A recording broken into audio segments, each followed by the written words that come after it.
No dia 1º de julho de 2002, dois aviões saíam ao mesmo tempo de aeroportos diferentes, um de cada lado do mundo.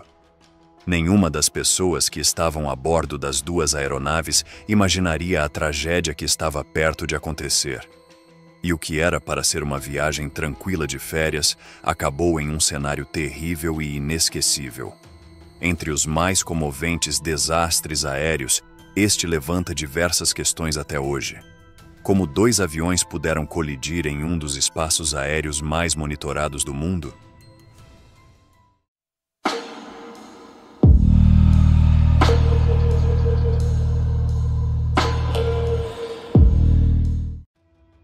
Em junho de 2002, na cidade de Ufa, no oeste da Rússia, os adolescentes mais notáveis e talentosos da cidade foram escolhidos para uma viagem de 2 semanas, organizada pela Unesco, próxima a Barcelona, na Espanha.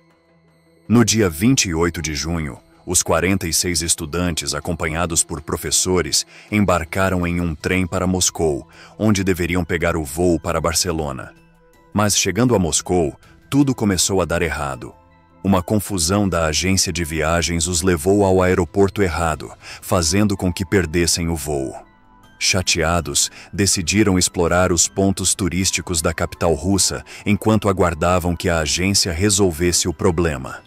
2 dias depois, um novo avião foi providenciado, permitindo que finalmente seguissem viagem para a Espanha.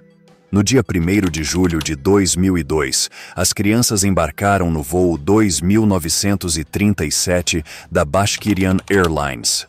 A aeronave russa estava sendo operada por 5 tripulantes experientes. Este avião era um Tupolev Tu-154M, fabricado em 1995. No comando estava capitão Alexander Mikhailovich Gross, de 52 anos. O capitão Alexander tinha acumulado 12.000 horas de voo durante seus 30 anos de experiência, das quais 4.918 horas foram em aviões Tu-154 semelhantes.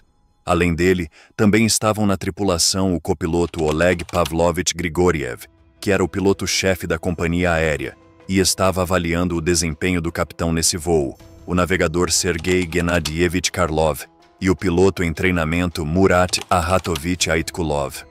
Tudo parecia tranquilo, e os passageiros aproveitavam o voo, desatentos à ameaça que se aproximava.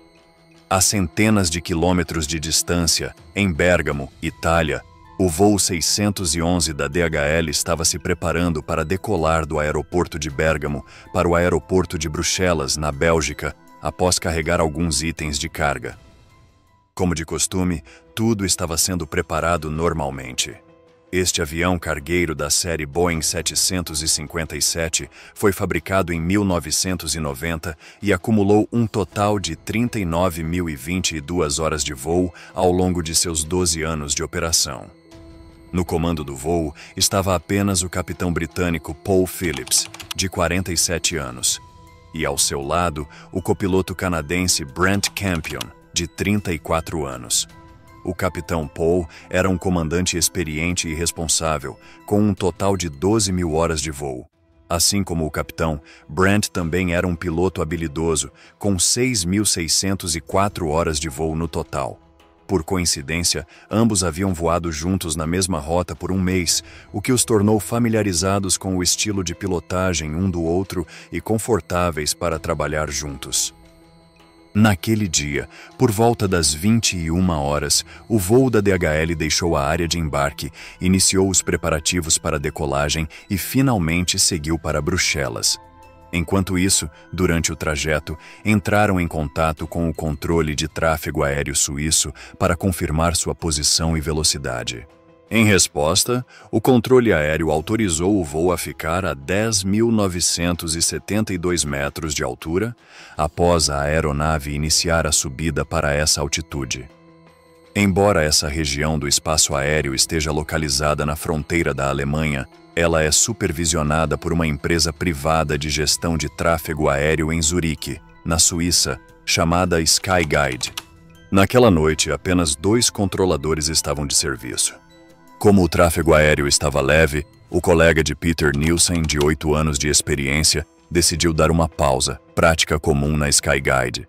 Peter então ficou responsável por todo o tráfego aéreo em 2 telas de radar ao mesmo tempo, que estavam separadas por alguns metros. Um radar era para orientar as aeronaves que entravam no espaço aéreo, e outro para controlar as rotas de 4 aviões diferentes. Assim, Peter estava na responsabilidade de controlar os voos da DHL e da Bashkirian Airlines. Ambos os aviões ficaram voando à mesma altitude de 10.972 metros. Infelizmente, naquele dia, estavam em andamento trabalhos de manutenção nas linhas telefônicas e nas torres do centro de controle. Durante a manutenção, os radares passaram a funcionar mais lentamente e não emitiram o alerta visual de 2 minutos caso aviões se aproximassem perigosamente. Os técnicos informaram a Peter que também precisariam desligar o sistema telefônico, substituindo-o por linhas de emergência. Nesse momento, os primeiros passos para o desastre foram dados, mas ninguém havia percebido. Devido ao excesso de trabalho, Peter estava sob enorme pressão. Neste momento, o avião russo, cheio de crianças, sobrevoava o centro da Alemanha, a caminho da Suíça. Enquanto isso, o copiloto Oleg recebeu a autorização final do último centro de controle alemão antes de cruzar para o espaço aéreo suíço. O controlador então transferiu o avião russo para o controle da Skyguide, onde Peter Nielsen estava no comando. Ao mesmo tempo, o avião da DHL subia pelo norte dos Alpes e entrava no espaço aéreo suíço. O capitão Paul Phillips solicitou autorização para subir a uma altitude maior, já que o ar mais rarefeito em altitudes superiores reduz a resistência, o que economiza combustível. O Boeing 757º atinge então a mesma altitude do avião russo, fazendo com que ambos ficassem em rota de colisão. Com o acúmulo de tarefas, Peter não percebeu que os voos da DHL e da Bashkirian Airlines estavam voando na mesma altitude e se aproximando rapidamente um do outro. Sem saber do perigo, as 2 aeronaves seguiam em alta velocidade em rota de colisão. Na central de controle, uma assistente entrega a Peter uma nova ficha de voo. Um Airbus da Aero Lloyd 1135 estava se aproximando do aeroporto de Friedrichshafen. Esse novo tráfego aumentou significativamente sua carga de trabalho nos próximos 5 minutos, o forçando a alternar constantemente entre as telas. Ele tenta ligar para a torre de controle do aeroporto de Friedrichshafen para discutir, mas a linha de emergência limitada complica ainda mais a situação. Tentando direcionar o voo da Aero Lloyd para Friedrichshafen, Peter tenta contato, mas a linha estava fora do ar. Controladores de tráfego aéreo são treinados para lidar com situações complexas, mas naquela noite os equipamentos não funcionavam corretamente, o que apenas dificultava tudo. Normalmente, o radar emitiria um alerta visual caso aviões estivessem em rota de colisão. Porém, devido à manutenção, esse sistema estava desativado. Então, de repente, o sistema de alerta de tráfego e evitação de colisões de ambas as aeronaves começou a emitir alertas de colisão no ar. O TCAS é um sistema moderno que previne colisões aéreas entre 2 aviões, emitindo alertas para que alterem suas altitudes, garantindo que caso 2 aeronaves se aproximem na mesma altitude, ambas sejam orientadas a se afastar, evitando acidentes. Quando o sistema detectou que os voos da Bashkirian Airlines e da DHL estavam se aproximando na mesma altitude, ele instruiu o avião da Bashkirian Airlines a subir para evitar a colisão com o outro voo. De acordo com o TCAS, se a Bashkirian Airlines subisse a uma velocidade de 457 a 609 metros por minuto, o voo da DHL passaria com segurança por baixo. Ao mesmo tempo, a DHL foi instruída a diminuir sua altitude, permitindo que a Bashkirian Airlines passasse por cima. O capitão da DHL decidiu seguir as instruções e começou a reduzir sua altitude. No entanto, ele não conseguiu informar o controlador de tráfego aéreo, Peter, sobre essa decisão, já que o controlador estava ocupado coordenando o voo da Bashkirian Airlines. Se ambos os pilotos tivessem seguido as instruções do TCAS, os voos teriam passado um pelo outro sem problemas. Entretanto, Momentos desafiadores podem confundir as pessoas, e foi exatamente isso que aconteceu com os operadores da Bashkirian Airlines. Enquanto o TCAS instruía o voo da Bashkirian Airlines a subir, devido à confusão e ao excesso de trabalho, Peter instruiu a aeronave a descer. E foi neste momento que tudo começou a dar totalmente errado. A Bashkirian Airlines violou as instruções do TCAS e seguiu as ordens de Peter. Decidiram não descer.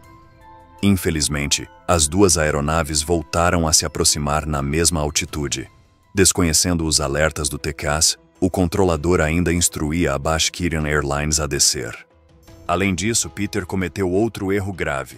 Informou aos pilotos da Bashkirian Airlines que o voo da DHL estava vindo do lado direito, quando na verdade estava vindo do lado esquerdo.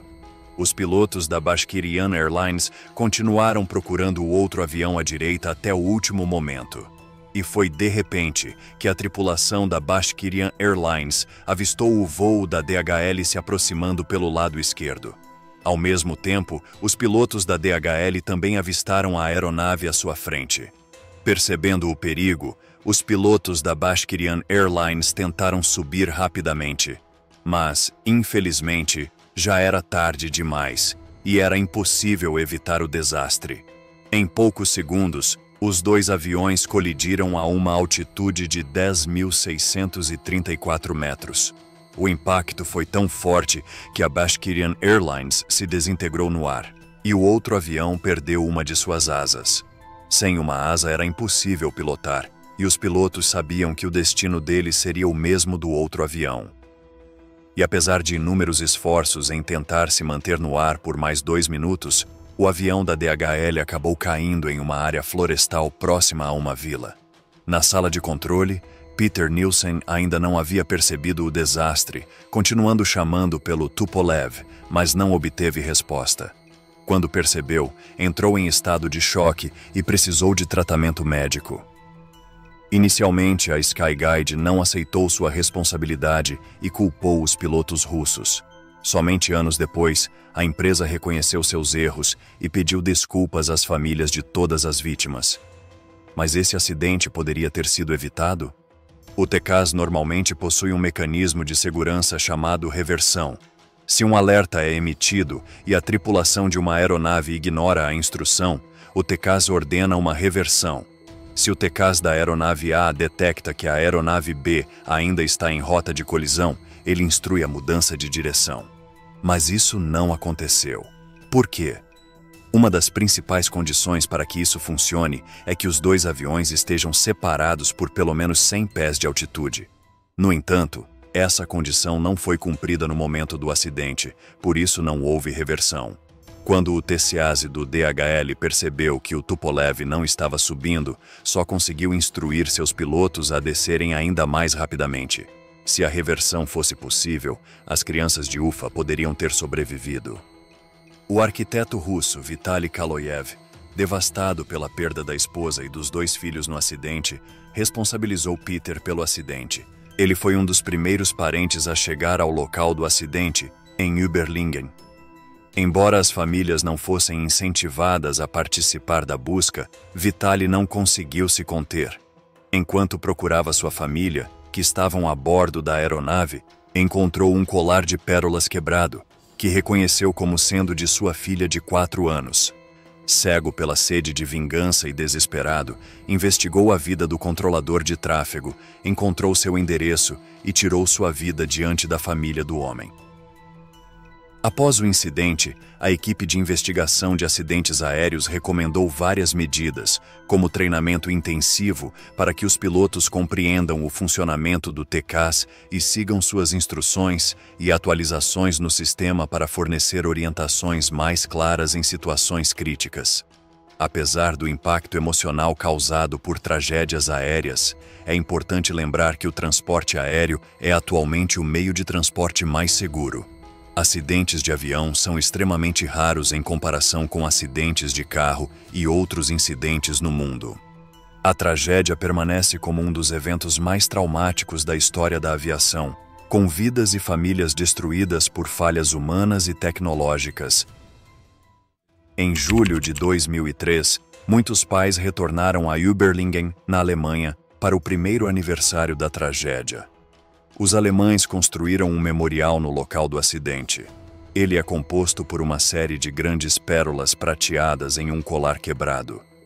Essa foi a história da trágica colisão aérea em Überlingen, em 2002. Um evento que nos lembra como erros humanos e falhas sistêmicas podem resultar em consequências devastadoras. Obrigada por nos acompanhar nesta jornada. Deixe seu comentário sobre o que achou do vídeo. Não esqueça de nos apoiar com seu like, um gesto simples de sua parte, mas que faz uma grande diferença para nós. E se gosta de conteúdos como esse, faça sua inscrição no canal, pois toda semana temos novidades. Por hoje é só, até o próximo vídeo.